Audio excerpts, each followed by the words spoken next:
So this past weekend, we had a lot of events happen this past weekend. Of course, like I mentioned, I was in Denver for the Last Stand Festival. Great event.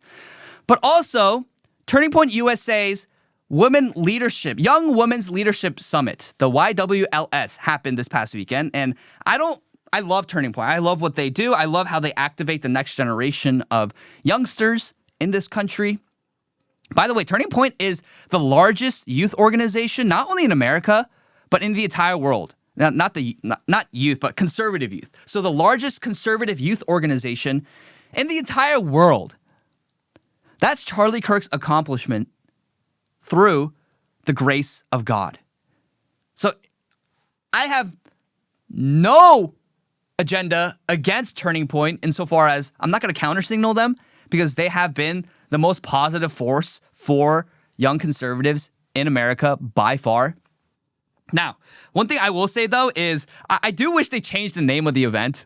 The Young Women's Leadership Summit is inherently feminist. Say young, like women leaders. It's inherently feminist. Now, I've seen the change where when they first launched this event and Turning Point, I think 6-7 years. Oh no. 6-7 years ago. Sorry, I literally didn't actually mean it. Okay, I didn't mean it. That wasn't intentional. But actually, like 6-7 years ago, if you see what they said at these events, the young like female conservatives, their focus was women don't need big government to succeed. Women don't need socialism to succeed. Women can have careers, like full-time careers, and be big leaders, CEOs, while also being mothers. Right? That was the messaging. But it's shifted radically in a positive way. Now you see, what are most of the speakers at YWLS saying? They're now all saying, be a mother, submit to your husband, aspire to be a wife, to take ownership of your God-given design to birth and nurture new life. It's a radical shift. Like, it's actually conservative now. Actually conservative, actually Christian, which is great. We love that. Kudos to Turning Point for that shift and all their speakers. Like, the majority of them, like, even Riley Gaines, who was very, women's sports and all that stuff, and she still is, by the way, but after she became a mother, now she's emphasizing a lot in her messaging and in her speeches, the importance of being a good wife and a mother. Now, all those things are great. I love that. I don't have anything against female events inherently, because, girls got to have their girl time. Boys, we got to have our boy time. You know what I mean? Like, that distinction is fine. But I do wish that they rebranded a bit. Maybe they could just do a Young Women's Summit, like YWS. But if you're trying to, by calling it the Leadership Summit, you are inevitably giving credence to the framing of feminism that women are to be leaders. It's like, no, men are to be leaders.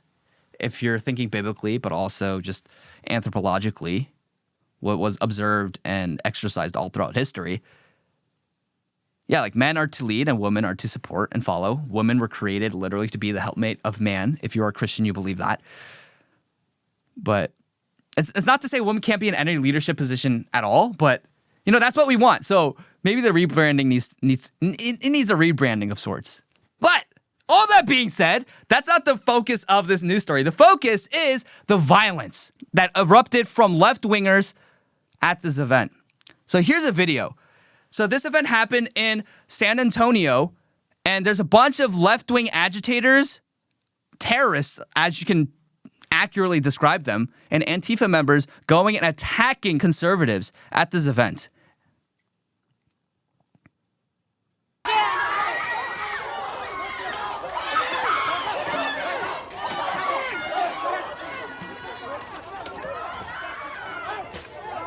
Look at these crazies, man.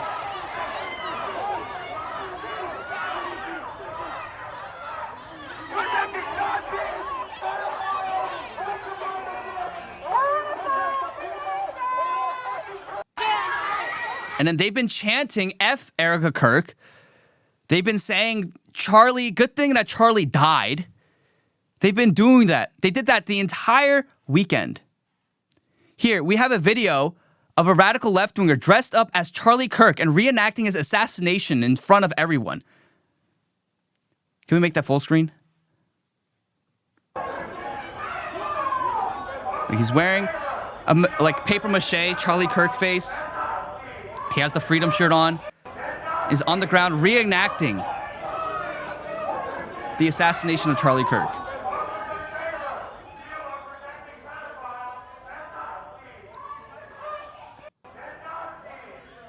It's disgusting. It's absolutely disgusting. Now, it's not just only Charlie Kirk and Erica Kirk who were targeted and mocked and assaulted. It wasn't just normie. It was also just regular pro-lifers, regular women, young women at this event who were being mocked, assaulted, attacked outside this event. Look, here's Students for Life. Here's a video from Students for Life.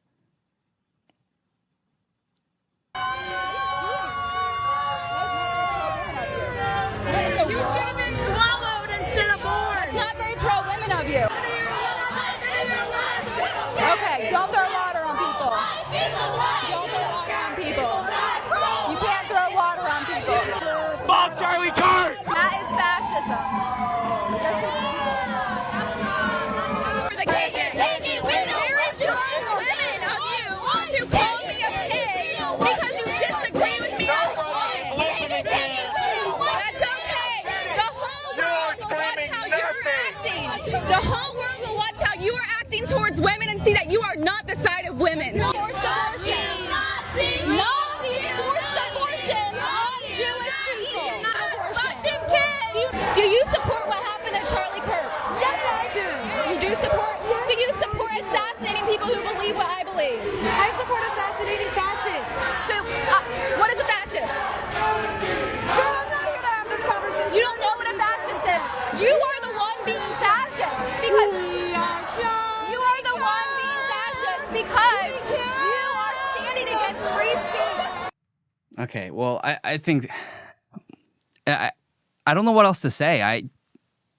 So I disagree with that young woman. I forgot her name. She's like one of the spokespeople for Students for Life. She says that the entire world will know that you are not on the side of women. The reality is, no, they won't. They don't care.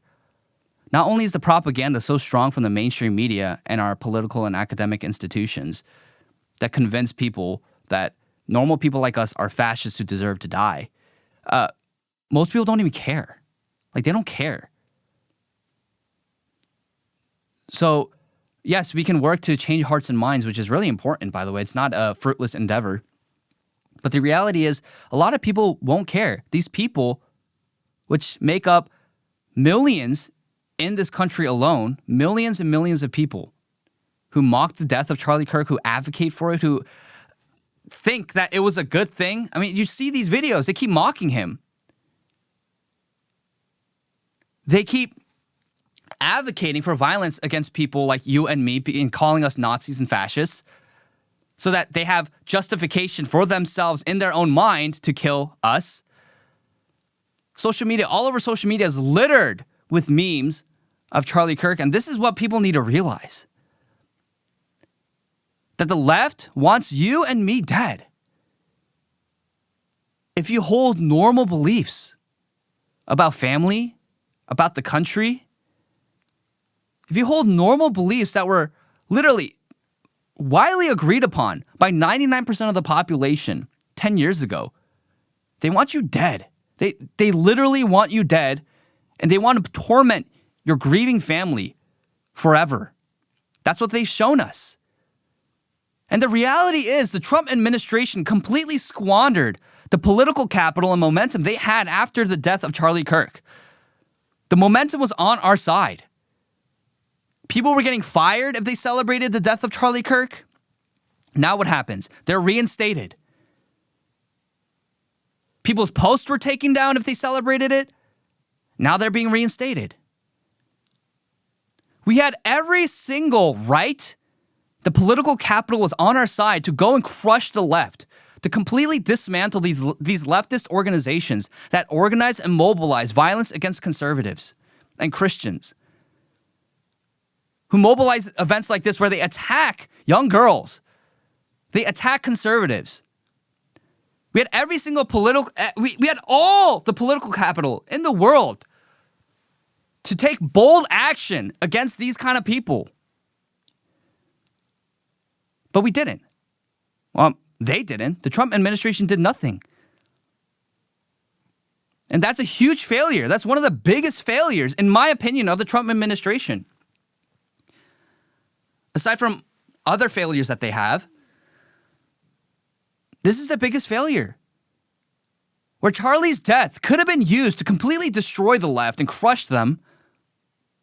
Unify with those who, maybe disagree with us, but at least don't want us dead. Yeah, we can unify with those people. But with these kind of people who mock your death and want you dead, want all of us dead, and will torment your family, your grieving children after you die, there's no sharing a country with these people. They need to be utterly destroyed. They need to be crushed. They need to. We can't share a country with these people. But we squandered it. We squandered all the political capital so that Charlie's death has become a meme now. It's become a meme. And don't get me wrong, I'm not against meme culture. I'm not against offensive memes. But the assassination of an innocent man, where he still has a grieving family left behind, I don't think that's necessarily appropriate for anyone to do. But they have no reservations about doing this and acting like this. Why? Because of the weak response of the Trump administration.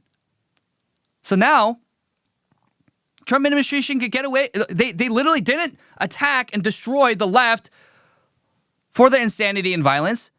And they know that. That's why they can get away with it. And that's why they're so brazen about their mockery and their calling of more assassinations. Their mockery of the assassination of Charlie Kirk and calling for more violence and assassinations of people.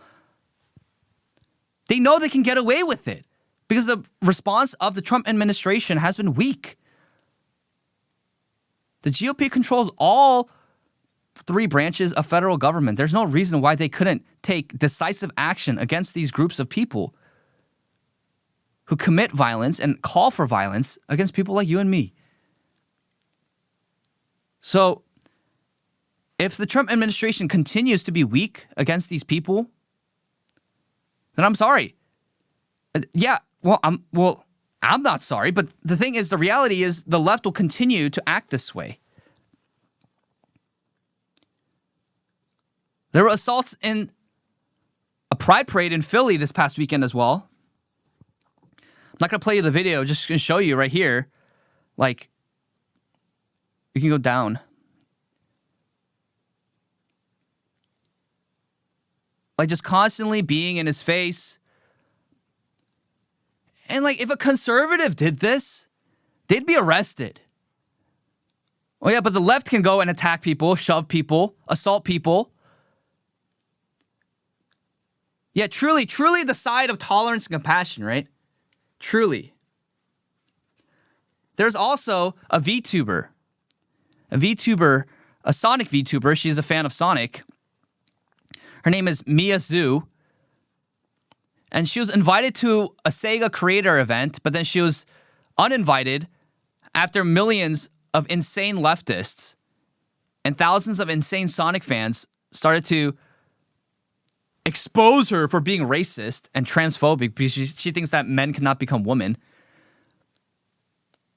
And then now she was uninvited, which is very sad for her because she's a Sonic creator. She likes Sonic.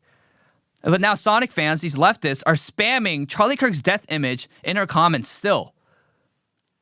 They have no reservations about this. They constantly mock Charlie. Constantly. It's endless. You see this. It's endless. So I don't know how anyone still believes that these people are better than the right, that they are the side of compassion, empathy, love, tolerance. They aren't. Look, this is not fringe. Please get it through your thick skulls that this behavior, this mentality is not fringe of the left. It is not. It's the mainstream left. It's the mainstream left, which is why liberals who don't co-sign with this kind of violence and behavior, they have all left the left, and became part of the right. So that now the right has become a broad coalition of all different factions, but we don't want to kill each other. That's like the baseline thing that bonds us together as the right. Like, we don't want people dead because you believe in very normal beliefs that everyone agreed upon 10 years ago. This is the mainstream left. This is the people. This is Hassan Piker. He is propped up as a spokesperson for the left. And he regularly, routinely calls for the death of Republicans, the death of Trump voters, the death of conservatives and Christians. He does so. This is not fringe. People need to understand this is millions and millions of leftists who want you dead. So the Trump administration needs to make this a priority to crack down on these anarchists and violent terrorists. Because if you can start a war in Iran, you sure as hell can get all of these violent terrorists off American soil and at the very least locked up in jail. Throw them in prison. Protect innocent people. That's the very least you can do. And this is why Trump still is very popular, and I still support it. I do. I'm not counter-signaling him insofar as I think he's betrayed us. I don't think he's betrayed us. I just think that arguably, and I think this is objectively true, he hasn't done enough with the political capital that was granted to him after the assassination of Charlie Kirk. And if you can attack people overseas, you can sure as hell defend your own citizens from left-wing terrorism and a foreign invasion. This is true. Everyone feels this way on the right. Like, truly. So we need to crack down on this. This is unacceptable. We can't share people. We literally cannot share a society. When you know that the average Democrat voter does not care, condones, or is complicit in the deaths of conservatives and Christians in this country. How do we know this? They elected Jay Jones, who fantasized about killing Republicans and their children, to become Attorney General in Virginia. They don't care. They literally do not care. They will vote for people who want us dead. This is the mainstream left. Wake up. This is not an exaggeration. I'm not saying this to slander or to lie or to have a victim complex. Like, this is just a reality. They are brazen about it, how much they want us dead. And they perpetuate it in public, in person. So wake up. Please, wake up.